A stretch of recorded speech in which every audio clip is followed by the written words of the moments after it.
Opung yang sudah memberikan lagu spesial Ajaiblah Yesus Juru Selamatku. Lagu spesial ini juga berhubungan koneksi dengan khotbah yang akan saya bawakan. Untuk itu, pada saat saya membawakan firman Tuhan, saya harap Bapak Ibu Saudari berdoa dalam hati, biarlah saya dapat membawakan firman Tuhan dengan baik. Dan adapun bila ada dosa yang kita sadari kita masih punya, kita sama-sama bergumul, berjuang, semakin sempurna sama seperti Yesus sempurna. Pada hari Sabat ini saya bawakan firman Tuhan dari kisah seorang anak Tuhan, sahabat Tuhan, yaitu Lazarus. Dan saya berikan judul 4 Days Late, pengharapan di balik kematian. Saya ambil firman Tuhan ini dari Yohanes pasal 11 dan kerinduan segala zaman pasal 58. Tetapi ada sebuah ilustrasi. Seorang pastor yang bernama Pastor Lee. Dia tinggal di kota Republik Rakyat Cina. Tahun 1950-an, ketika pergerakan Kristen sedang bergerak besar-besarnya di negara Cina ini. Tahun 1958, Pastor Lee ini harus dihukum oleh pemerintah. Kenapa dihukum? Karena pemerintah melihat Pastor Lee ini adalah seorang pemberontak di negara. Jadi di tahun 1950-an, Kristen sangat dilarang untuk berada di negara Cina. Karena mereka adalah penganut komunis dan juga penyembah patung berhala. Mereka adalah kebanyakan mayoritas Buddha dan Hindu. Mereka sangat membenci Kristen. Dan orang-orang yang masuk Kristen harus dihukum, termasuk Pastor Lee. Dia harus dibuang ke pengungsian camp, sebuah tambang besar, dan dia harus bekerja selama 14 jam. Dan sedihnya lagi, dia harus berpisah kepada keluarganya sejauh 2000 km dan harus pergi dari daerahnya, Guangdong. Dia tinggal di daerah Guangdong dan dia harus pergi ke daerah camp itu. Kita tahu bahwa Cina ini juga mempunyai camp sekarang untuk orang-orang Muslim. Siapa yang masuk Muslim, mereka buat di camp Uighur yang kita tahu sekarang ini lagi mahal. Dan tahun 1958, Pastor Lee dan beberapa orang Kristen lainnya harus dibuang, diungsikan ke camp itu dan disuruh bekerja 14 jam. Lalu mereka berpikir, Pastor Lee ini memiliki istri dan 5 orang anak. Mereka berpikir, beginikah mengikut Yesus? Apa mau Yesus dalam kehidupan kita? Pastor Lee ini berpikir dan istrinya juga menangis, meninggalkan anak-anaknya yang masih berusia 12 tahun paling besar. Lalu mereka berpikir, Tuhan, beginikah karunia penderitaan yang harus kami alami ketika mengikut Tuhan? Lalu Pastor Lee pergi ke camp 14 jam dengan suhu yang sangat dingin. Dia harus bekerja. Lalu istri Pastor Lee dan anak-anaknya memutuskan, kita harus pergi ke daerah camp itu, 2000 km mereka harus menempuh perjalanan. Lalu mereka pikir mungkin ayah akan dibebaskan dan kita bisa lebih dekat kepada ayah. Supaya kita berdoa selalu, ayah baik-baik saja dan kita bisa bertemu. Lalu mereka pindah, menjual semua aset yang mereka punya, pindah ke daerah camp tersebut.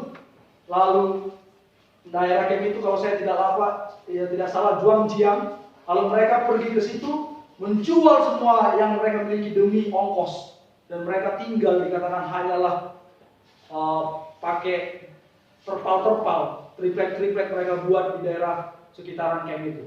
Mereka berdoa terus kepada ayahnya. Namun ternyata 2 bulan setelah ayahnya bekerja di camp itu, ayahnya meninggal. Karena tidak tahan 14 jam bekerja dengan suhu dingin, ayahnya akhirnya meninggal dunia. Mereka menangis, Tuhan, penderitaan apa ini? Kami mengikut Tuhan, kenapa harus menderita begini? Lalu ibunya, untuk mencukupi 5 orang anaknya, ibunya harus bekerja ke camp itu. Tetapi anaknya yang paling besar, si gadis kecil ini, umur 12 tahun, mengatakan, Ibu tinggal di rumah. Karena adik-adik masih kecil, adik-adik masih membutuhkan ibu. Saya yang akan bekerja. Lalu dengan menangis ibunya ini melihat anaknya pergi melamar pekerjaan ke camp itu. Lalu gadis kecil ini masuk ke dalam camp pertambangan itu lalu berkata kepada kepala pertambangan atau kepala camp ini, Pak, saya adalah anak dari Pastor Lee yang sudah meninggal. Lalu kepala ini mendengar bahwa anak Pastor Lee, dia Mengingat bahwa Pastor Lee ini adalah seorang yang baik, walaupun bekerja dia baik kepada rekan-rekannya. Karena kasihan, kepala ini pun memberikan pekerjaan kepada gadis kecil ini. Dan dia memanggil, sini ada pekerjaan. Dan dia membawa ke kantor kepala pertambangan itu dan dia berkata, anak gadis kecil, tugasmu hanyalah menekan tombol merah ini. Kalau contohnya ada yang berteriak di daerah pertambangan, tekan tombol merah, kamu harus tekan. Tekan tombol merah, kamu harus tekan. Ini adalah alarm untuk orang-orang di pertambangan. Mana tahu ada gempa atau bahaya, kamu segera tekan agar petambang-petambang keluar dari pertambangan. Lalu gadis kecil ini dengan tekun dia hanya melihati suasana pertambangan itu dari atas kantornya, lalu berjaga-jaga. Jika ada teriakan tekan tombol merah, maka dia langsung menekan tombol merah. Hari demi hari, minggu demi minggu, itu pekerjaannya. Dengan sabar, dengan tekun dia fokus bekerja tanpa mengantuk sekalipun. Kepala dan semua pekerja di situ pun senang melihat gadis kecil itu. Suatu saat dikatakan, ketika dia memandangi daerah pertambangan itu, ada seorang yang berkata kepada dia, tekan tombol merah. Lalu dengan cermat dia melihat siapa yang berteriak.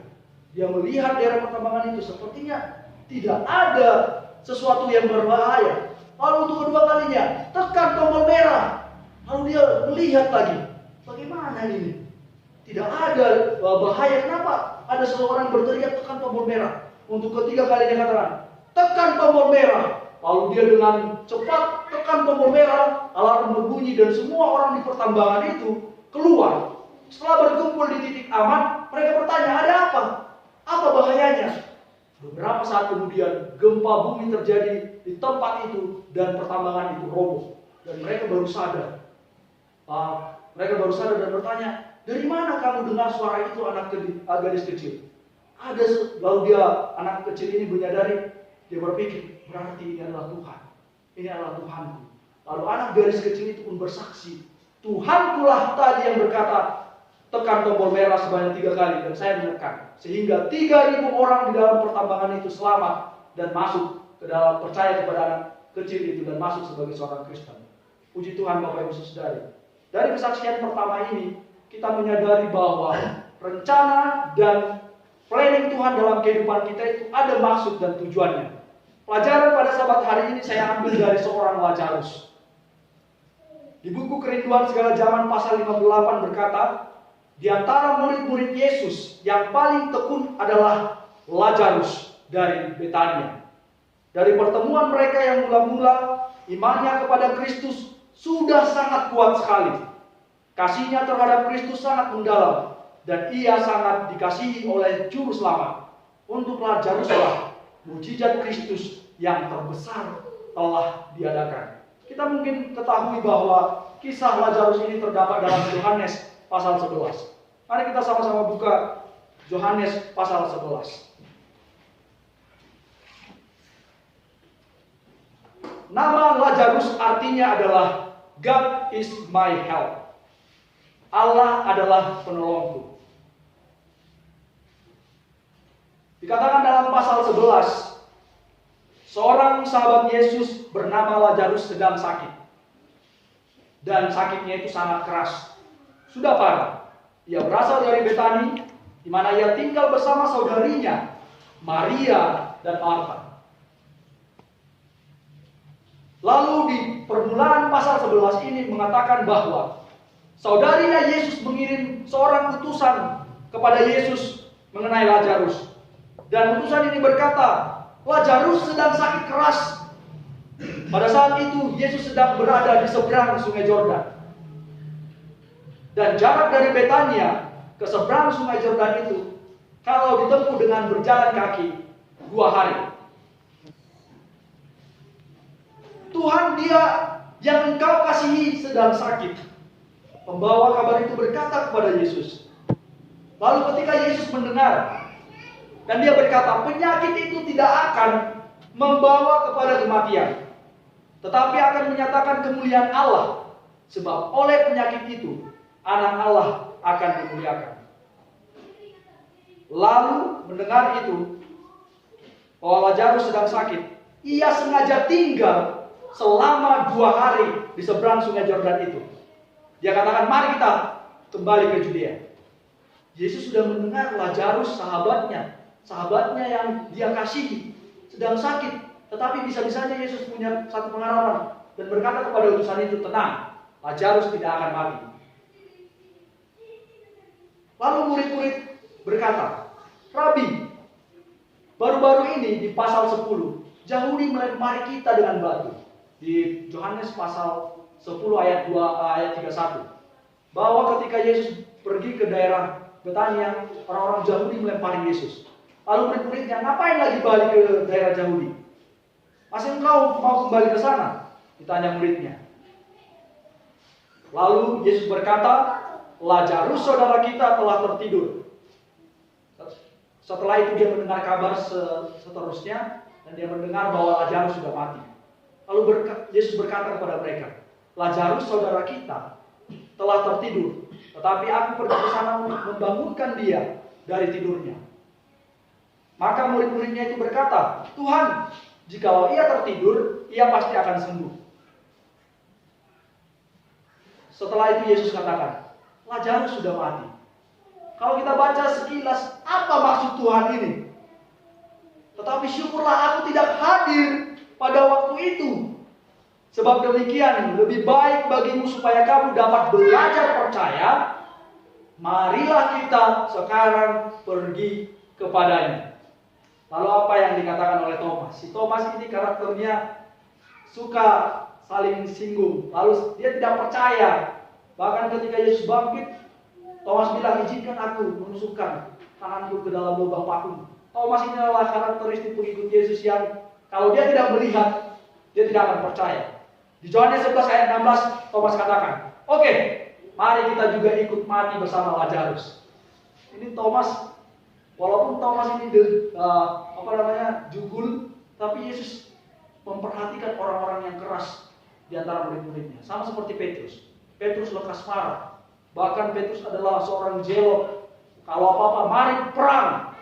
Mereka itu adalah seorang pemberontak. Tapi Yesus paling perhatian kepada murid-muridnya yang paling pemberontak, yaitu Petrus.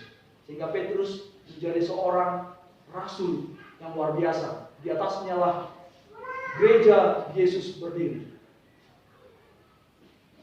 Setelah itu mereka berangkat ke Betania dan waktu yang mereka perlukan 2 hari untuk menempuh Betania. Jadi Lazarus sudah mati selama berapa hari Bapak Ibu Saudara? Selama 4 hari 3 malam Yesus sudah ada di dalam kubur. Dan ketika Yesus sudah di pinggiran kota Betania,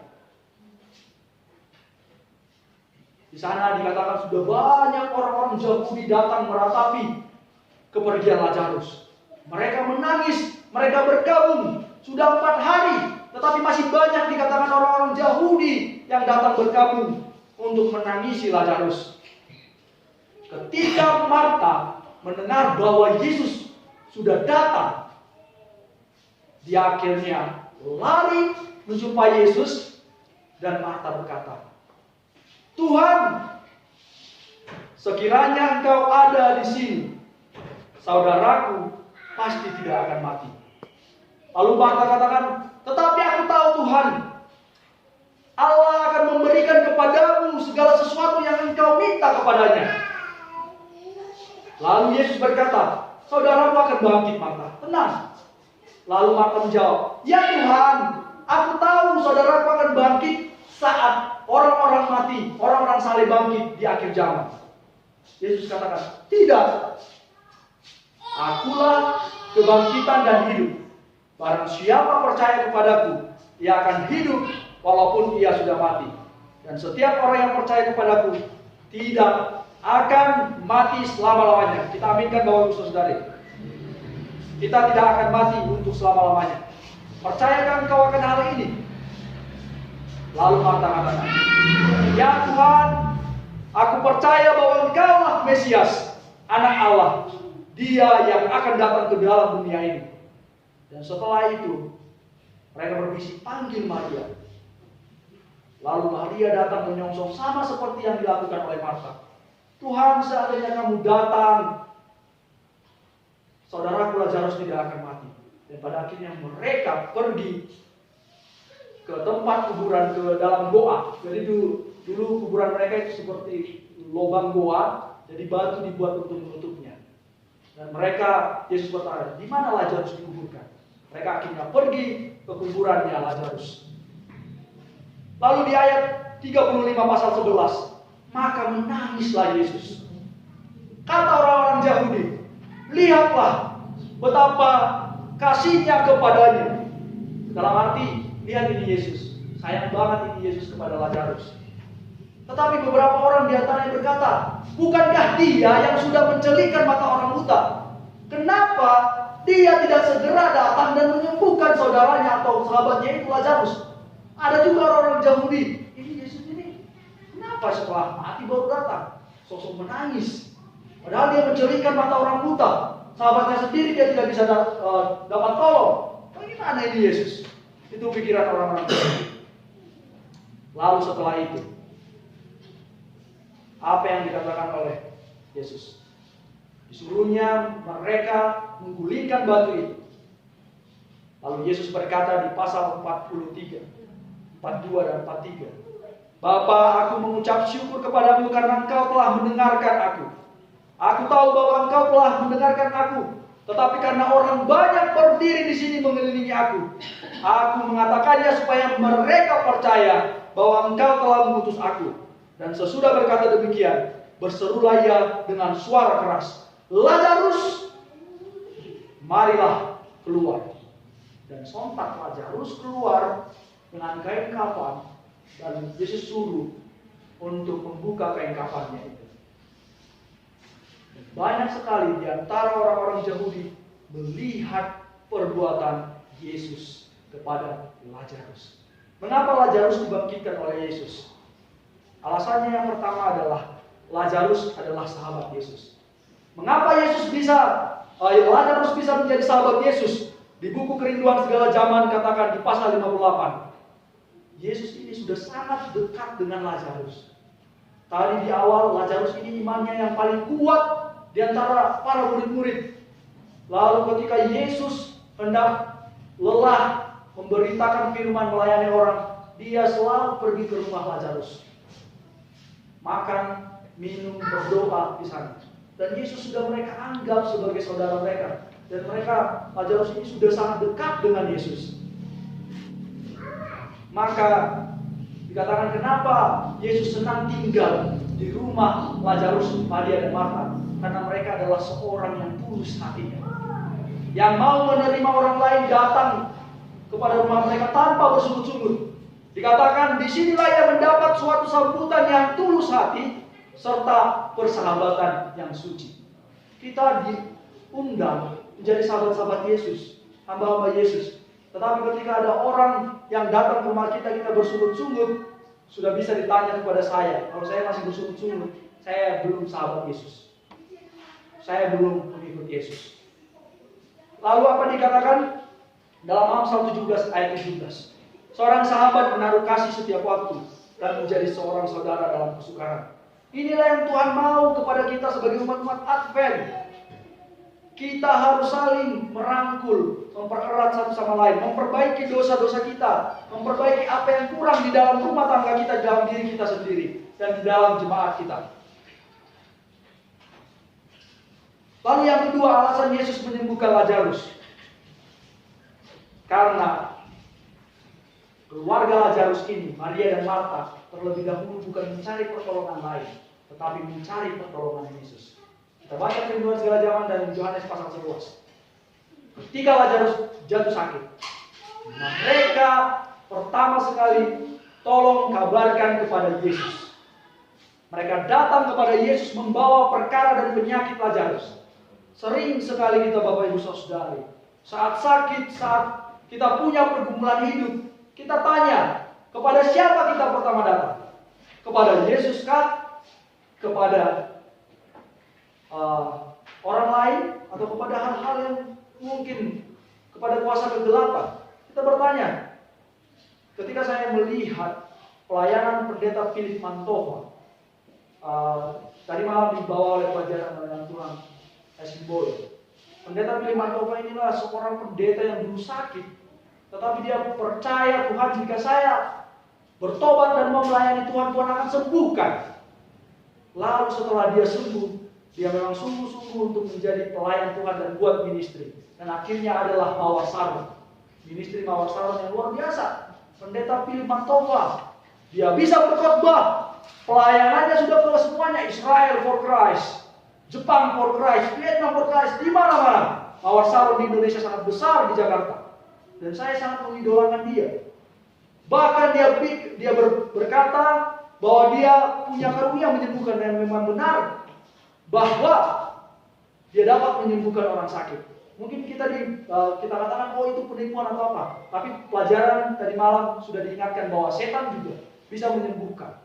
Pakai nama Tuhan juga. Tetapi yang saya lihat adalah ketika dia sungguh-sungguh ingin mencari pertolongan pada Yesus, Tuhan sembuhkan dia. Dan Tuhan buat ministrinya sangat besar saat ini. Kita juga sebagai orang Advent harus memang benar-benar mencari Yesus sebagai sumber penolong yang agung. Maka dalam Yeremia 29 mengingatkan kita, apabila kamu berseru dan datang untuk berdoa kepadaku, maka aku akan mendengarkan kamu. Dan di dalam Yesaya 45 katakan, Yesus tidak akan pernah sembunyi bagi orang-orang yang mau berdoa, berseru dan datang kepada Tuhan.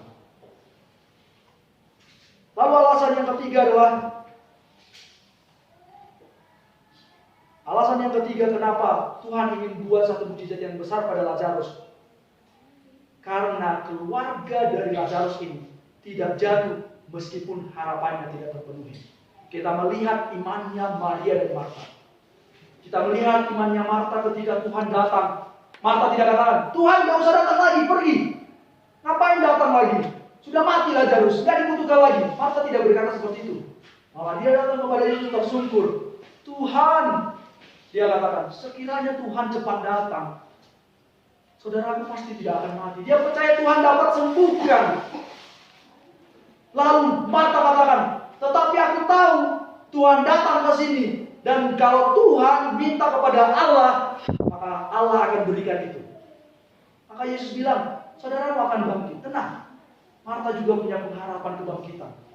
Aku tahu Tuhan, dia akan bangkit ketika di akhir zaman. Orang-orang saleh akan bangkit dan hidup. Kita lihat dari iman dari Marta. Terkadang kualitas iman kita diukur dari masalah yang kita hadapi. Apakah masalah itu kita besar-besarkan atau Tuhan yang kita besar-besarkan? Atau iman kita ini teruji ketika ada masalah dalam keluarga kita. Apa ini respon kita? Atau mungkin nanti keluar dari gereja, kita ini baru dengarkan firman Tuhan, tiba-tiba ada yang kencang-kencang bawa motor, hampir dia senggol kita. Lalu sontak mulut kita langsung kurang ajar, atau kita keluarkan kata-kata binatang. Disitulah kualitas iman kita terlihat, Bapak Ibu Saudara. Bagaimana kita menyikapi masalah, menyikapi sesuatu hal, sama seperti yang dialami oleh Maria dan Marta. Walaupun sesuatu yang mengecewakan, mereka harus kehilangan orang yang dia kasihi, tetapi mereka tidak mengatakan, Tuhan, kau tidak berguna. Di mana Tuhan? Padahal berhari Sabat, kasih perpuluhan, kasih persembahan. Kenapa tetap ada masalah? Itulah yang membedakan kita, pelajaran sekolah Sabat tadi. Advance faith dan simple faith. Kalau kita baca buku Amsal, siapa yang takut akan Tuhan, Tuhan akan berikan berkat-berkat. Siapa yang ini, Tuhan akan berkati, takut akan Tuhan, menuruti perintah Tuhan, berjalan pada yang benar, dia akan diberkati. Sepertinya kita melihat ikut Tuhan itu akan senang-senang. Inilah yang dipakai oleh saudara-saudara kita, teori kemakmuran. Bahwa ikut Tuhan, kasih perpuluhan banyak-banyak kepada pendeta, maka Tuhan akan berkati Bapak Ibu Saudari. Itulah simple faith. Ikut Tuhan, banyak berkat, itulah iman yang simple, iman yang sederhana. Tapi Tuhan mau kita punya advance faith. Menderita ikut Tuhan. Karena Tuhan bilang dalam perjanjian baru, saya lupa ayatnya, bahwa Tuhan juga kasih karunia menderita untuk kita. Sama seperti Ayub. Ayub takut akan Tuhan. Tetapi ketika pencobaan datang, maka di situ kualitas imannya terlihat. Jangan kita salah, pencobaan itu bukan dosa. Sama seperti yang Yesus alami. Yesus juga alami banyak pencobaan di buku Kerinduan Segala Zaman bab 7, 8, 9. Tetapi dia menang atas pencobaan itu dan dia menang atas dosa. Lalu yang keempat, Allah memiliki rancangan yang hendak dilaksanakannya melalui pengalaman hidup kita. Makanya Yesus bilang sengaja, dari Lazarus ini saya akan melihat bagaimana, saya akan tunjukkan bagaimana Yesus Allah Bapa pakai saya dan bahwa ada kebangkitan dan hidup. Dia juga tegur orang-orang Saduki saat itu.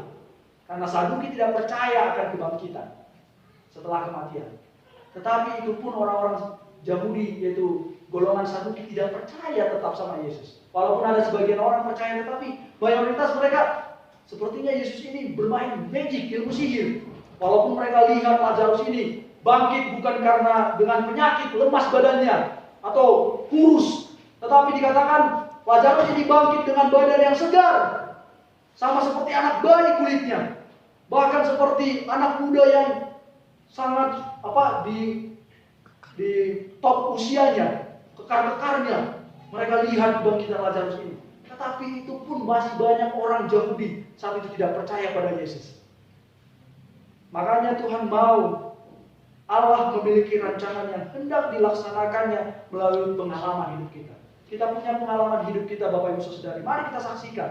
Saya juga pernah mengalami, Tuhan, kenapa saya harus berada ke tempat ini? Kenapa bukan ke tempat sana? Ternyata Tuhan buat satu pekerjaan yang memang cocok untuk saya, sesuai dengan apa yang Tuhan mau pakai dari diri saya. Ada satu kesaksian terakhir dari seorang yang bernama Frank.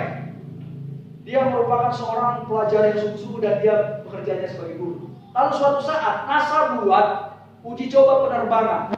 Mereka butuh 100 orang agar diterbangkan ke bulan. Lalu Frank ini sungguh-sungguh belajar supaya bisa ikut tes, supaya bisa lolos, dan dia berdoa, minta sama keluarganya, tolong doakan saya supaya saya bisa pergi ke bulan, supaya saya bisa ikut membanggakan orang Kristen juga. Dia berdoa kepada Tuhan, Tuhan, setelah belajar dia, Tuhan tolong bantu saya. Dia melakukan apapun, belajar, berdoa, lalu minta kepada orang tuanya, tolong doakan saya. 10.000 orang diminta, lalu dia lolos 10.000. Lalu dibutuhkan lagi ujian, tes. Mereka akhirnya direkrut, dipangkas menjadi 1.000 orang. Dan dia lolos, puji Tuhan. Dia katakan, saya mau melakukan apapun demi agar terbang ke bulan bersama NASA. Ternyata setelah apa? Dia lolos 100 orang. Dia sudah punya pengharapan besar. Dia lolos 100 orang. Tetapi hanya ada beberapa orang yang akan pergi. Bukan semua 100 orang ini akan terbang. Namun kecewanya, dia tidak lolos. Yang lolos bagiannya adalah seorang wanita yang bernama Christina McAuliffe. Si Christina inilah yang lolos dari bidang yang diapakan si Frank ini, yang ditekuni dia. Dia marah sama Tuhan, dia kecewa sama Tuhan, dia bahkan mengalami depresi karena dia melakukan apapun demi terbang ke bulan. Amarahnya katanya berkobar-kobar. Dia datang sama orang tuanya, Tuhan ini tidak ada, Pak. Bapak sudah berdoa, saya sudah berdoa, tapi kenapa Tuhan tidak kasih apa yang saya minta? Lalu dia tanya, Tuhan kenapa bukan aku yang pergi ke bulan? Kenapa harus dia? Dia menangis, bahkan dia stres. Tuhan, gak ada Tuhan. Tapi ayahnya kasih penghiburan. Dengan bijaksana ayahnya menghibur, anakku, semua terjadi karena satu alasan. Pasti ada rencana Tuhan di dalam kehidupanmu.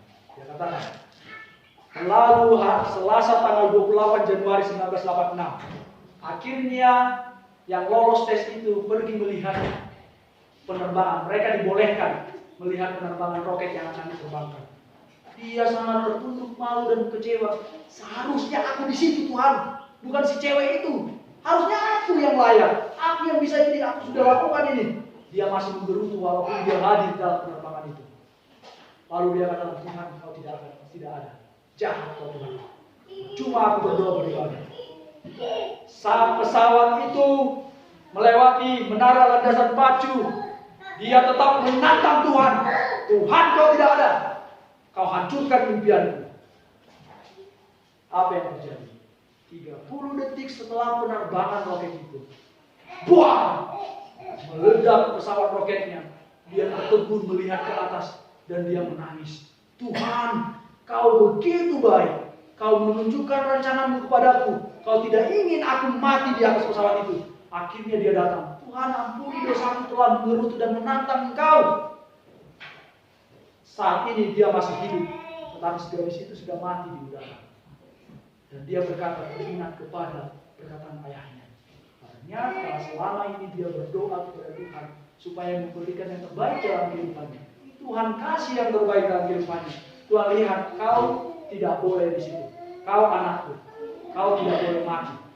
Kalau dia teringat, Yeremia 29 ayat 11, bahwa rancangan Tuhan adalah rancangan damai sejahtera dan rancangan keselamatan. Akhirnya Frank sadar bahwa dia sudah dijawab oleh Tuhan. Banyak sekali kita dengar kesaksian seorang dokter, seorang yang tidak jadi masuk ke kapal Titanic karena digigit anjing ya. Dia maki-maki Tuhan, bilang, Tuhan engkau tidak ada, engkau sangat jahat. Bahkan yang baru-baru ini di Indonesia, mereka harus ketinggalan pesawat karena terlambat boarding pass-nya, karena terlambat check-in. Lalu mereka marah-marah, pada akhirnya mereka dengar pesawat itu sudah jatuh. Mereka sontak bersyukur dalam penderitaan. Kita juga Bapak Ibu Saudari. Alasan yang kelima kenapa kita melihat waktu Tuhan kadang salah. Tetapi pada ujungnya kita melihat bahwa Tuhan sangat mengasihi manusia. Bapak Ibu Saudari tahu kenapa Yesus menangis saat itu. Dia mengasihi Lazarus, makanya dia datang selama 2 hari perjalanan. Lalu setelah dia menangisi Lazarus, saya baru tahu ini setelah membaca Rinduan Segala Zaman. Kenapa Yesus menangis saat itu? Bukan hanya menangisi Lazarus. Dia sudah berpikir bahwa Lazarus ini akan saya bangkitkan.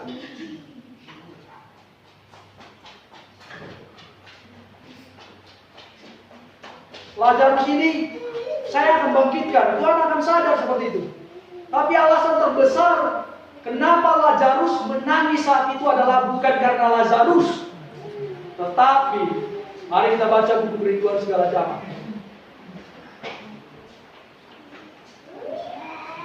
Yesus menangis saat itu, menangisi penduduk-penduduk Yerusalem, orang-orang Yahudi. Buku Kerinduan Segala Zaman katakan, pembalasan yang akan menimpa Yerusalem terbayang dengan jelas di hadapannya. Ia melihat Yerusalem dikelilingi oleh bala tentara Roma. Ia mengetahui bahwa banyak orang yang menangisi Lazarus saat itu. Yesus lihat orang-orang yang menangisi Lazarus saat itu. Yesus lihat masa depannya, bahwa mereka akan mati, bahwa orang-orang yang menangisi Lazarus ini akan mati. Itulah makanya Yesus menangis. Tuhan, saya tidak tahan melihat apa yang akan terjadi kepada orang-orang ini. Yesus menangis, dan bahkan orang-orang jauh ini tidak sadar, dan bahkan mempunyai motif yang buruk kepada Yesus. Kenapa Yesus nangis ya? Lihat, Yesus hanya sayang kepada Lazarus. Ternyata Yesus menangisi orang-orang yang datang meratapi Lazarus saat itu. Tetapi bukan saja karena simpati kemanusiaannya terhadap Maria dan Marta. Dalam mengucurkan air matanya, terdapatlah kesusahan yang jauh melebihi kesusahan manusia. Kristus tidak menangisi Lazarus. Dia menangisi banyak orang dari antara mereka yang sekarang meratapi Lazarus. Dia melihat bahwa orang Yahudi ini sangat sukar menerima dan percaya kepada Yesus. Makanya Yesus menangisi jiwa-jiwa yang akan binasa. Ini pertanyaan bagi kita Bapak Ibu Saudara dalam keluarga kita. Pernahkah kita menangis mendoakan orang-orang yang kita kasihi? Apakah kita pernah berdoa kepada mereka yang tidak mengenal kebenaran? Mari kita belajar dari peristiwa Lazarus. Tuhan mau kita bekerja sama dengan Tuhan. Sebenarnya Yesus bisa saja katakan kepada batu, batu menyingkir, bisa. Lazarus langsung keluar terbang bisa. Tetapi Yesus mau juga kita sebagai umat Tuhan bekerja sama kepada keilahian. Yesus mau kita bekerja sama dengan ilahi, sama seperti Yesus sendiri bekerja sama dengan Bapa-Nya. Untuk itu ayat terakhir yang saya bawakan, Yohanes 10 ayat 10 katakan, Aku datang supaya mereka mempunyai hidup dan mempunyainya dalam segala kelimpahan.